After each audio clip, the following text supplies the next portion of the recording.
एक तरह से पूरे मुल्क को हम देखें तो दिखता है कि एक तरफ उपेक्षित वर्ग है तो दूसरी तरफ प्रस्थापित वर्ग है। हमेशा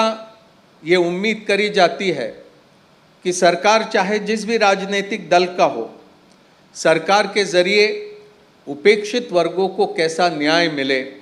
उस तरफ ध्यान दिया जाए। उपेक्षित वर्गों के लिए जो तमाम कानून अधिनियम बने हैं उसको असरदार तरीके से लागू करने का काम होता रहे। लेकिन पिछले दिनों में 2014 से जब से मोदी की सरकार बनी है तो उपेक्षित वर्गों को और भी उपेक्षित रखा गया और प्रस्थापित लोगों को और भी मजबूती से कैसा प्रस्थापित किया जा सकता है वो एक प्रयास हम देख रहे हैं। मैं समझता हूं कि देश के लिए ये बहुत ही दुर्भाग्यपूर्ण है। हाल ही में मैं सोच रहा था, राहुल जी लगातार इस बात को लेकर मांग करते रहे कि जातिगत जनगणना हो और स्थिति स्पष्ट हो जाए कि समाज का कौन सा हिस्सा, समाज का कौन सा वर्ग, समाज की कौन सी जाति, कौन सी उपजाति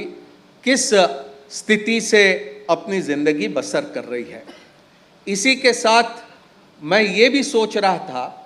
कि हर साल बजट जब प्रस्तुत होता है लोकसभा में तो उसके एक दिन पहले एक आर्थिक सर्वेक्षण प्रस्तुत किया जाता है जिसमें आर्थिक स्थिति को लेकर सारी स्थिति वहाँ पर सामने मुल्क के रखी जाती है। कौन सी समस्या है, किस तरह के नीतियों की आवश्यकता है, इस पर वो प्रकाश डालने का एक प्रयास रहता है। तो जैसे हर वर्ष आर्थिक सर्वेक्षण लोकसभा में रखा जाता है, वैसा ही क्या हम ये भी कर सकते कि सामाजिक न्याय की स्थिति क्या है देश में, इस पर हर वर्ष लोकसभा के सामने एक रिपोर्ट रखा जाए ताकि समाज का कौन सा हिस्सा किस स्थिति में है, सामाजिक न्याय उसे हासिल हो रहा या नहीं हो रहा, ये भी स्थिति सामने में आती रहे। दलित आदिवासियों के लिए कई सारे कानून बने। Schedule caste schedule tribe prevention of atrocities act बना। अनऑर्गेनाइज सेक्टर में काम करने वाले तमाम लोगों के लिए विभिन्न कानून बने। मिनिमम वेजेस से लेकर बाकी उन्हें किस तरह से सामाजिक सुरक्षा मिले, इसको भी लेकर कानून बने। लेकिन आज स्थिति किस तरह की है कि हमारे असंगठित कामगारों को ना उनके वेजेस ढंग के मिलते हैं, अनेकों घंटों तक उन्हें काम करना पड़ता है, सामाजिक सुरक्षा का किसी तरह से उन्हें कोई आश्वासन नहीं है, हेल्थ इंश्योरेंस से वो बहुत दूर दूर तक के नज़र आते हैं। और ऐसे स्थिति में मैं समझता हूं कि हमारा दायित्व है कांग्रेस पार्टी का एक सदस्य होने के नाते, और कामगार कांग्रेस का विशेष रूप से यह दायित्व है कि असंगठित क्षेत्रों में काम करने वाले श्रमिकों के लिए, मजदूरों के लिए जो तमाम कानून और अधिनियम बने हैं वो उसे ठीक से पढ़ा जाए, समझा जाए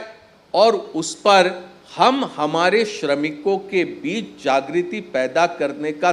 काम करें ताकि कानून में क्या प्रावधान है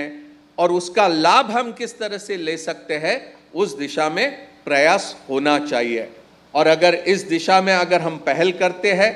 तो सड़कों पर उतरकर आंदोलन के साथ साथ कहीं पर हम राइट टू इंफॉर्मेशन एक्ट का सहारा ले सकते हैं, और कहीं पर अगर कोर्ट कचहरी में जाकर भी अगर हमें कुछ आगे का रास्ता ढूंढना है तो वो भी ढूंढने की कोशिश हमें करनी होगी।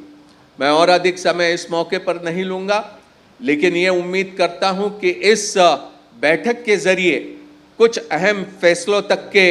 कामगार कांग्रेस पहुँचेगी और आने वाले दिनों में और भी अधिक असरदार तरीके से असंगठित क्षेत्रों को संगठित करने की दिशा में हमें प्रयास करना होगा। मैं समझता हूं कि जिस तरह की